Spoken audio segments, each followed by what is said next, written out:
nosotros le dice: no os afanéis por vuestra vida, diríamos como que le hubiera dicho, de esa manera no se preocupen por su vida, no hagan perspectiva de vida de ese ángulo, de esa manera, no se afanen por la vida de esa tan limitada manera. ¿Por qué? Versículo 23, porque la vida es más. La vida es más que estos breves años. Yo miraba, hermano, en estos días con pena, ¿no? Porque realmente apena cualquiera. ¿Viste ese avión que cayó, ¿no? De Argentina. 5 muertos. Y hubieron 4 sobrevivientes. El avión lo ves, no sé, en la orilla. Ni siquiera se hundió, está entre juncos. Y empezaban en el informe a mostrar los rostros. Murió, aquel también, 30 y pico de años, 40 y pico de años. ¡Wow! ¡Qué terrible! ¿Cómo se va la vida tan fácilmente?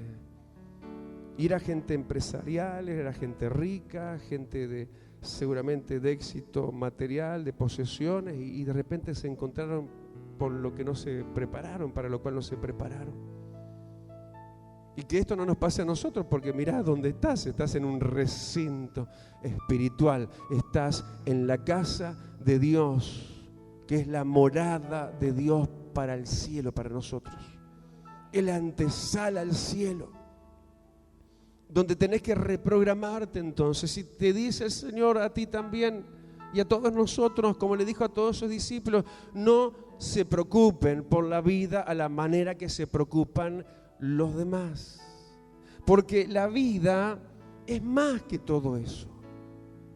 Porque en cuanto a lo que naturalmente nos preocupa, Dios, en cuanto a esas naturales preocupaciones, Dios se encarga de nosotros. Dios, si es el que alimenta cuervos a las aves, Dios nos va a alimentar cuanto más a nosotros, porque lo dice el final del versículo 24: ¿no valéis vosotros mucho más que las aves?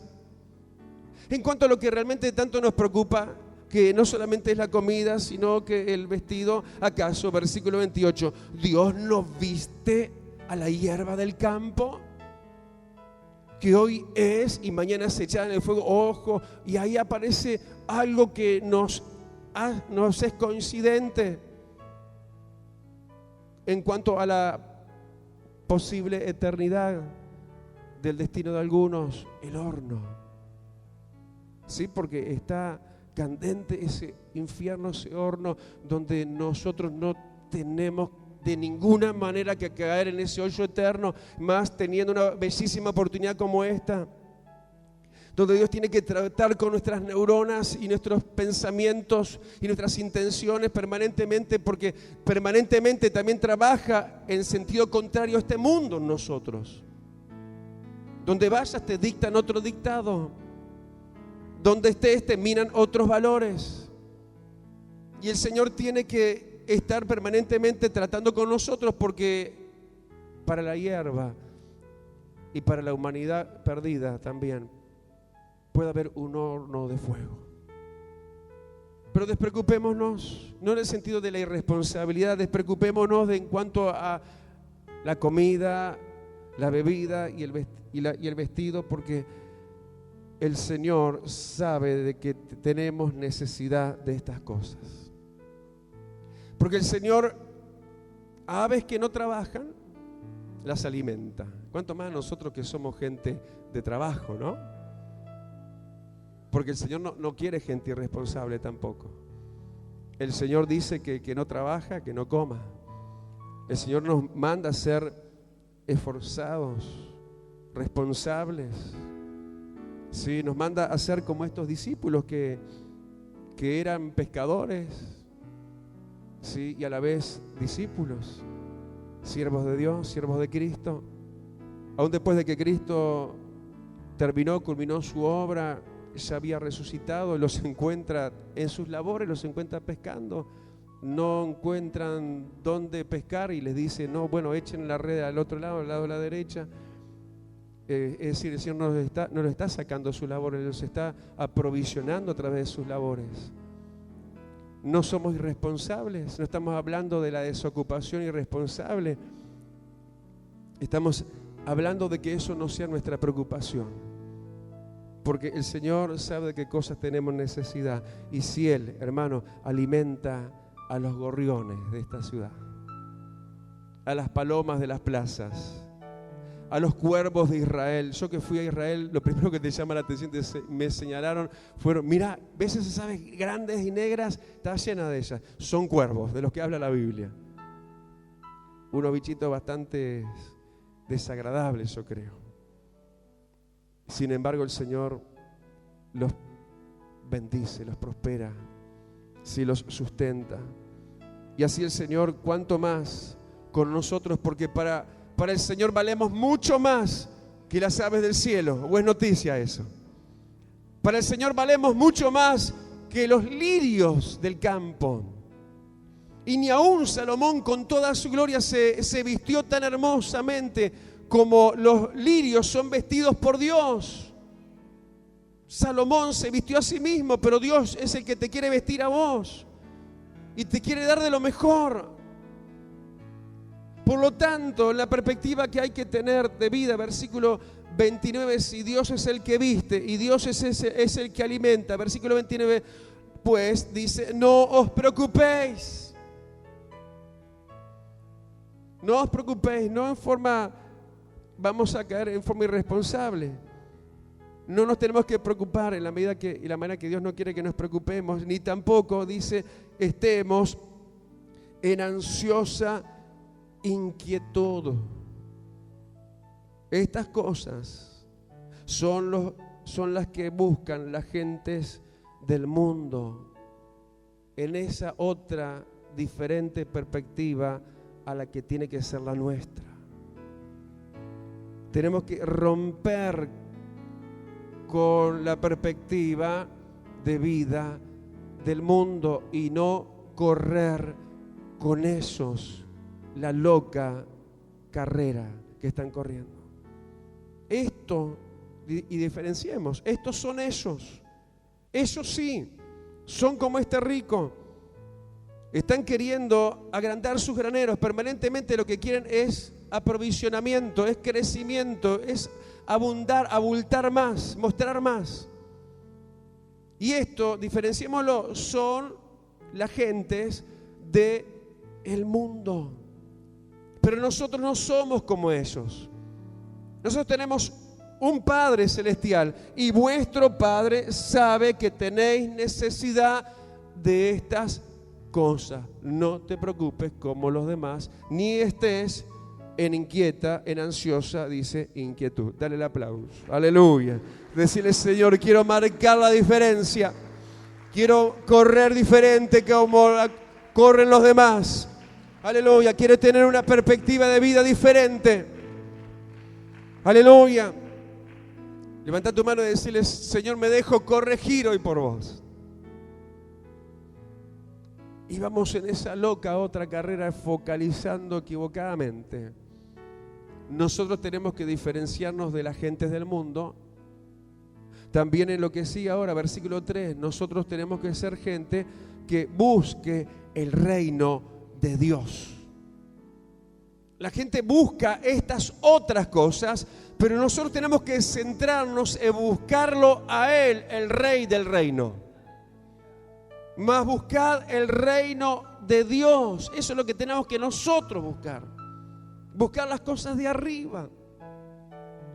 Levantar la mirada de las cosas materiales que son fáciles.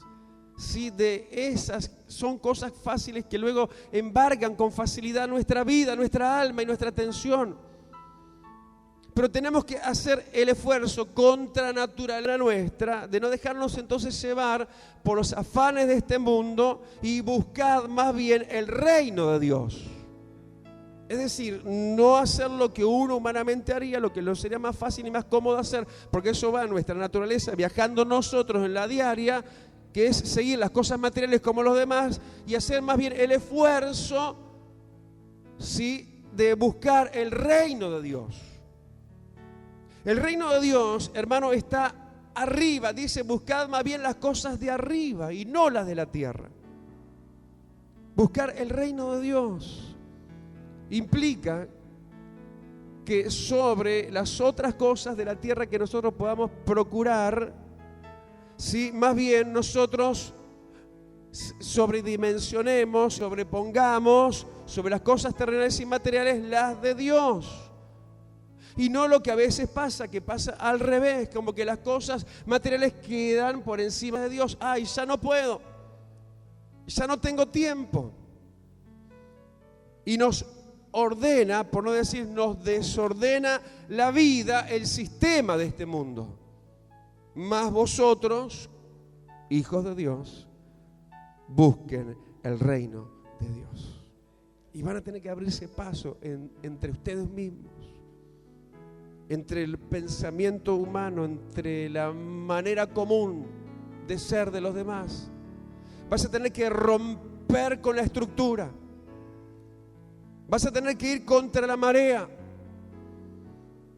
Vas a tener que sobreponerte y decir, no, yo no, aunque otros hagan otra cosa, yo voy a ir a la iglesia.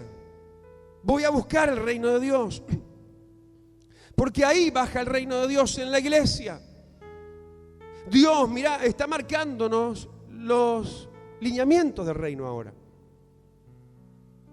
¿Y dónde se da esto sino en la iglesia? Entonces dejamos lo otro a un lado, en un segundo plano, y hacemos esto. Venimos a buscar el reino de Dios. Y el reino de Dios es encontrable. El reino de Dios no está jugando a la escondida con nosotros. El reino de Dios nos sale de encuentro.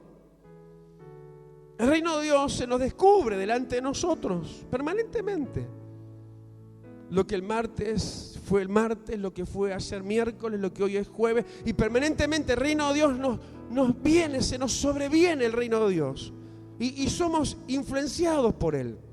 El reino de Dios, que además de traer una infinidad de consejos y lineamientos sanos y oportunos de vida para nosotros, además el reino de Dios trae a Dios mismo, que es espíritu. El espíritu de Dios viene como alto grado de influencia sobre nuestras vidas. Necesitamos estar bajo la lluvia del Espíritu Santo hoy y cada día.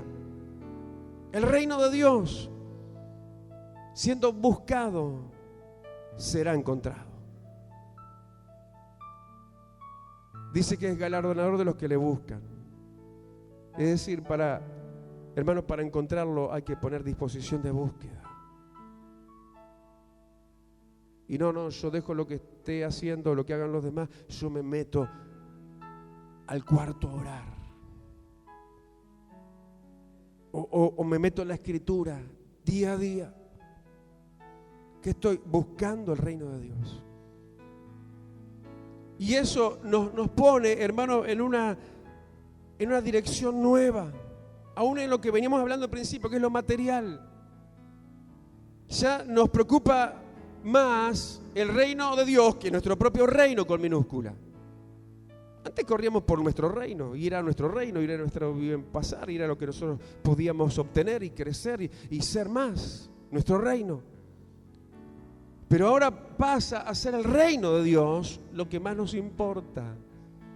Y eso es lo que a Dios le gusta. Que seamos como David, que tenía su corazón en las cosas de Dios. Un corazón conforme al corazón de Dios, el corazón de David. Un hombre que amaba las moradas de Dios. Que sacaba aún de sus bienes y sus tesoros, aún para un templo que él mismo no habría de ver ni construir, porque Dios se lo habría dejado para que su hijo Salomón lo construyera. David ni de eso ni vista tendría, ni proyección de cómo sería. Pero ese hombre latía aún en eso. Un hombre reprogramado, puesto en dirección